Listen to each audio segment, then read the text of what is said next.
കടം കൊണ്ട് നിൽക്കക്കള്ളിയില്ലാതെ ആത്മഹത്യയുടെ വക്കത്തെത്തി എൻ്റെ കുടുംബത്തെ എങ്ങനെയെങ്കിലും രക്ഷിക്കണമെന്ന ഉദ്ദേശത്തോടെ ഞാൻ നാടുവിടാൻ തീരുമാനിച്ചു. ഒരു രാത്രി എങ്ങോട്ട് പോകണമെന്നറിയാതെ നാഷണൽ ഹൈവേയിൽ ഞാൻ അങ്ങനെ നിന്നു. ഈ സമയം ദൂരെ നിന്ന് ദേവദൂതനെ പോലെ ഒരു ടാങ്കർ ലോറി വരുന്നത് ഞാൻ കണ്ടു. ദൈവം തോന്നിപ്പിച്ചാണോന്നറിയില്ല, ആ ഡ്രൈവർ വണ്ടി നിർത്തി. ഞാനും കൂടി പോന്നോട്ടെ? എങ്ങോട്ട്? അങ്ങനെ ഇന്ന സ്ഥലമൊന്നുമില്ല, എവിടം വരെ പോണു അവിടം വരെ. ഓ അവിടെ കയറ്. സോറി.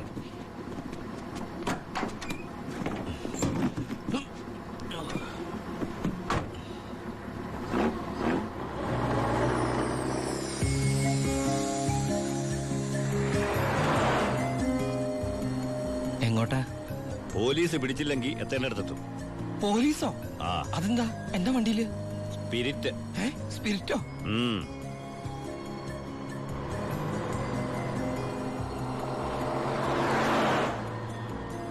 ഇതൊക്കെ ഒറ്റയ്ക്ക് ഉണ്ടാവാൻ പേടിയില്ലേ? ഒറ്റയ്ക്ക് കൊണ്ടുപോകുന്ന അതിന്റെ സുഖം. പോലീസ് പിടിച്ചാൽ എന്നെ മാത്രം നോക്കിയാൽ മതിയല്ലോ. അപ്പൊ ഈ പോണ വഴിക്ക് പോലീസ് പിടിച്ച എന്റെ കാര്യം? അത് പോലീസുകാർ നോക്കിക്കോട്ടെ. നിന്നെ പിടിച്ച എനിക്കെന്താ? നിനക്ക് എന്നെ കുറിച്ച് ഒന്നും അറിയില്ല, എന്റെ പേര് പോലും. എന്താ ബായുടെ പേര്? അത് വേണ്ട, എന്നാലും പറ ബായ്. നീ ഇപ്പൊ എന്താ വിളിച്ചത്? ബായ്. ബായ്, അത് തന്നെ വിളിച്ചാ മതി.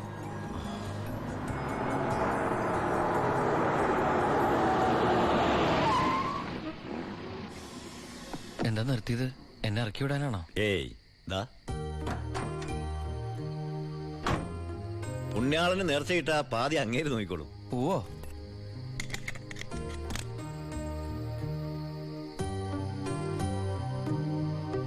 എന്റെ പുണ്യാള, നേർച്ചയിടാനായിട്ട് എന്റെ കയ്യിലൊന്നുമില്ല. എന്നെ മുഴുവനായിട്ട് കാത്തോളണേ.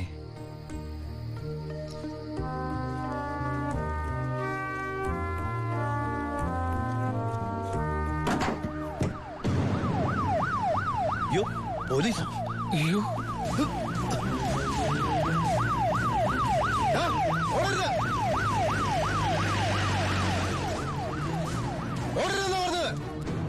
നീ എന്നതാണായി പറയുന്നത്? Load police പിടിച്ചെന്നു?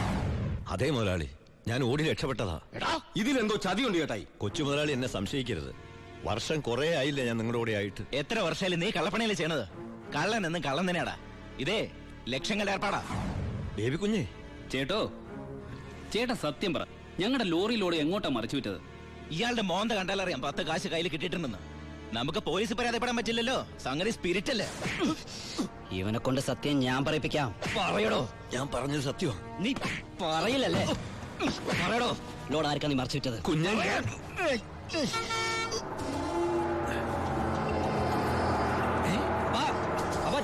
ലോറി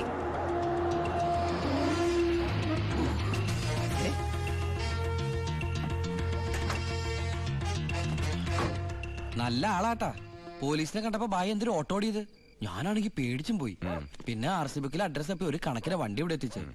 എനിക്കാണെങ്കി കാറൊക്കെ ഓടിച്ചുള്ള ചെറിയ പരിചയമുള്ളേ. എന്തൊരു പാടാ ഈ പണ്ടാറ് ഓടിക്കാനായിട്ട്. എന്റെ പുണ്യാളം കൊണ്ടുവന്നാ ഇവനെ. ഇത്രയും കാലം ജീവൻ പണയം വെച്ച് കൂടെ നിന്നിട്ടും നിങ്ങൾക്ക് ആർക്കും എന്നെ മനസ്സിലായില്ല. ചെയ്യുന്നത് കള്ളപ്പണിയാണെങ്കിലും അതൊരു സത്യമുണ്ടെന്ന് വിശ്വസിക്കുന്നവനാ ഞാൻ. ഇനി ഞാൻ നിങ്ങളുടെ കൂടെ ശരിയാവില്ല. ഞാൻ ഒന്ന് പറഞ്ഞോട്ടെ. എന്നെ കൊണ്ട് കുറെ ഉണ്ടാക്കിയില്ലേ, ഇനി ഒറ്റയ്ക്ക് കൂടെ ഉണ്ടാക്കിയാ മതി. ചാണ്ടിച്ച അപ്പാ, ഇയാളെ പോണേ പോട്ടപ്പാ. ഇയാളെ ചത്ത നമ്മള് ബിസിനസ് ഇല്ലേ?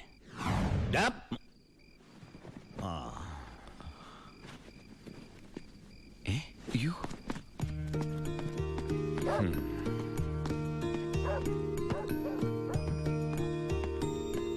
നീ എങ്ങോട്ടാ? ബായ് എങ്ങോട്ടാ? എങ്ങോട്ടെങ്കിലും. എന്നാ ഞാനും എങ്ങോട്ടെങ്കിലും. വാ. ബായ് സത്യമുള്ളവനാണെന്ന് എനിക്ക് തോന്നി. ഞാൻ അയാളുടെ കൂടെ കൂടി. ബായ്ക്ക് ഭാര്യയുണ്ട്, മകനുണ്ട്. മകനെന്ന് പറഞ്ഞ ബായ്ക്ക് ജീവനാ. ശിവന് കുറച്ച് ചോറിട്ടോടി. ശിവനല്ല, ഉണ്ണി. ചോറ് വേണ്ട, അതിന് പകരം പപ്പടം എടുത്തോളാം.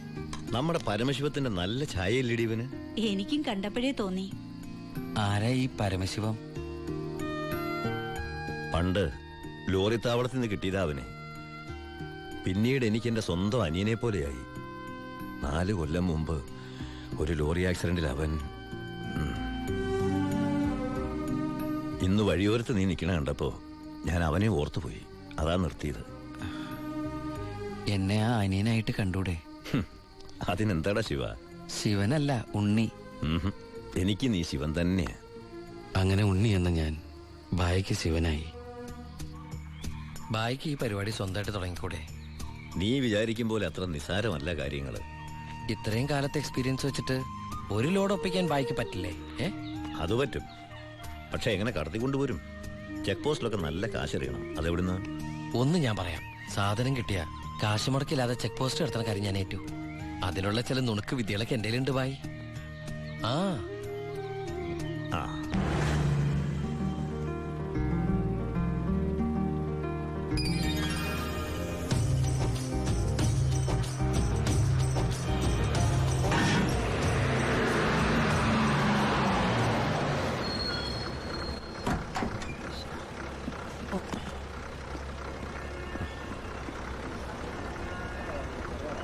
സാറേ, വണ്ടി എന്താണ് വണ്ടിയില്? ഐസാണ് സാറേ. കുറിപ്പേ കയറി പരിശോധിക്ക്. സാർ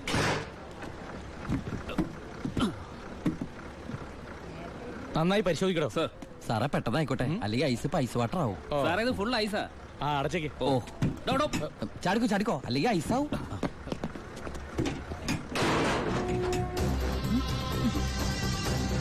വിട്ടോ വിട്ടോ, വേഗം വിട്ടോ.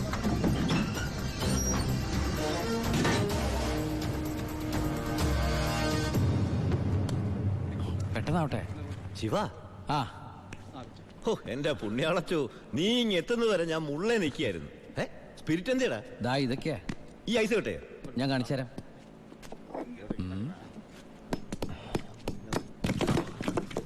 ദാ ഒറിജിനൽ സ്പിരിറ്റ്.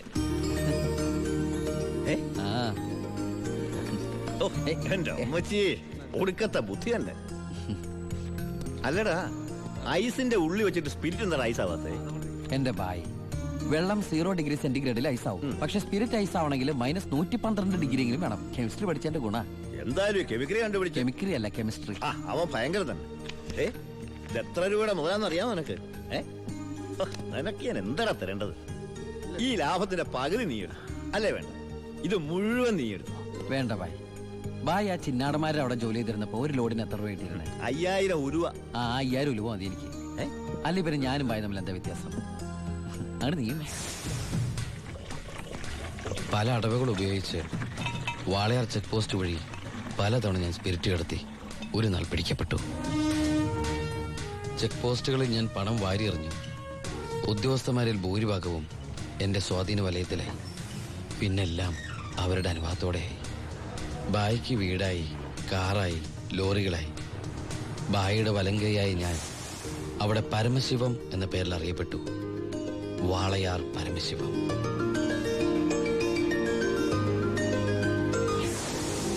എനിക്കും സഹായികളുണ്ടായി. അച്ചായനും അച്ചുവേട്ടനും. സന്തോഷത്തിന്റെ നാളുകളായിരുന്നു പിന്നീട് അങ്ങോട്ട്.